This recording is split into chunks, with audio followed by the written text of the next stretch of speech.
Welcome to Pat Moriarty Surf.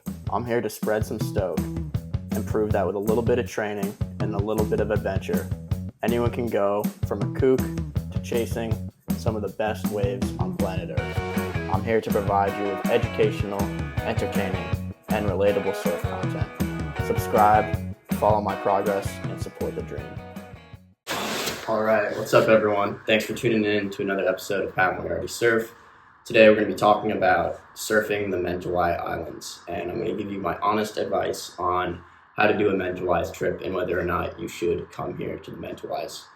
So I'm bringing this information to you live from the Mentawais. I am in Katiet, which is in South Sipora Island, right in front of the crown jewel of the Mentawais, which is Lance's Right, also known as Hollow Trees. So if you're thinking about planning a trip to the Mentawais, you're in the right place. Watch this video to the end, leave a like, leave a comment.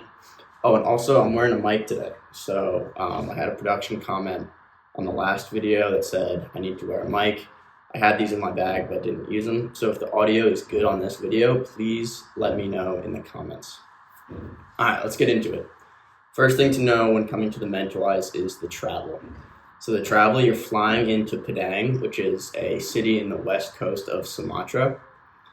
This isn't like an international hub, so you're probably going to be flying into Kuala Lumpur, Jakarta, and then taking a flight from Kuala Lumpur, Jakarta to Padang. So if you're coming in internationally, just know that it'll probably be 2 or 3 flights until you get yourself to Padang. And then once you're in Padang, you have to take a ferry service to the Mentawai Islands. And these ferries run on a set schedule. So you can look up the Mentawai Fast Ferry. That's the one you want to be on. That gets you from Padang to the Mentawais in about 3 hours. Slow ferries are overnight, can take over 12 hours. And I think are only like $5 or $6 cheaper. So you really want to be on the fast ferries coming over. In my opinion, 9 hours in a ferry is worth, $5 or $6. And so when you fly into Padang, you want to make sure that the schedule of the ferries aligns with your travel days. Some people end up staying overnight in Padang. I got pretty lucky. I got a morning flight and was able to hop on the ferry the same day and make it over to the Mentawai Islands. And then one thing to know as far as Sipora Island, the island I'm on, is it really is the most well-known spot in the Mentawais for getting waves. And on the north side of the island, you have Sipora is the main island, and you have other smaller islands with fancy resorts and things like this, and also great waves up there. The thing to keep in mind is the waves on the north part of the island, you have to take a boat to. And so as far as like an easy surf trip, where you can stay on land, stay for a while, and still access a number of high-quality waves, you're gonna want to come south to Katiet, and Katiet is where there is Lance's Right, Lance's Left, and then a few other waves up the strip. So the one thing to understand when you do come to a place like this is the crowds are going to be pretty hectic. When the swell is on and the conditions are good, you're not going to be able to get these waves to yourself. You're going to go out for a 2 to 3 hour session and maybe be able to scrap for 1 to 2 waves if you're an intermediate surfer. We're going to be showing clips in this video of my surfing. You'll notice that a lot of the best clips are when the conditions aren't all that good. And this would be my tip for you if you are traveling to the Mentawais, is tame your expectations as far as those perfect days with big swell. It's going to be very tricky to get a good wave in those conditions just because you're battling with 40 to 60 other guys. However, my best sessions here have been when the wind's a bit onshore and the swell stays up in the middle of the day and nobody's out there. So you get these sessions with like 5 or 6 guys, mostly all staying on land, and you're able to get these windows of really still super fun waves, and you're able to get a lot of reps. And for me, as someone who's looking to both maximize the amount of fun I have in the water and my surf progression, reps are super, super important. So if you're a pro surfer looking for that one perfect wave, then yeah, go out with everyone else and you might get that perfect wave for the photo and for the videos. But if you're like the rest of us mortals And I'm sure everyone watching this video, I doubt there's many pro surfers watching these videos. However, if you are, that's pretty cool. Leave a like, leave a comment.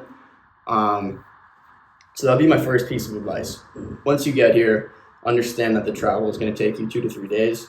And then when you do go and search for some waves, go at the odd times and surf in conditions that aren't all that great.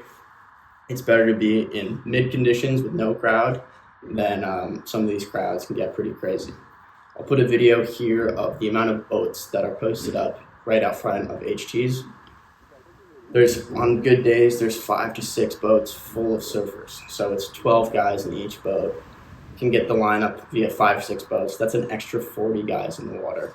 And that's not even including the guys on land. And so my honest advice for planning a trip to the Mentawai is yes, you can get the waves of your life here, and it is pretty incredible when you do get those windows. However, it's a dogfight for these waves, and if you're someone like me who's really focusing on surf progression and getting the most out of your surf trip, I would recommend going to spots that are well less known. Even on this trip, my best sessions were in spots that weren't the main spots, and they were less well-known breaks that you had to drive to. And I would go out there and be able to get some waves to myself. So that's one thing to just set expectations on when you're planning a trip to the Mentawai. Additionally, the travel is pretty intense to get here, and so if you do come here, I would recommend for staying for at least 10 days in order to get in the rhythm and the flow of the island. But something to go along with that I would also say is look into other islands off the west coast of Sumatra and other islands in general. Yeah, you won't surf the world famous waves that you see on YouTube and things like this. However, there's a good chance you can get those waves all to yourself.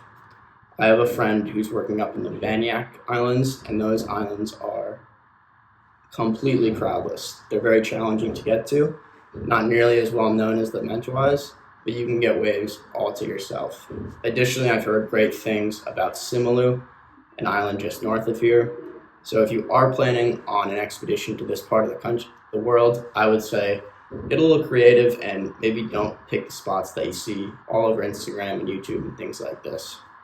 With that said, this trip I did catch some epic waves, and I really pushed myself in the water, and so I can't be too down on the spot. However, I don't think I'll be returning here for another surf trip. I think that my time here is about up. I've got my waves, and I'm sort of over the crowds and fighting for waves and things like that.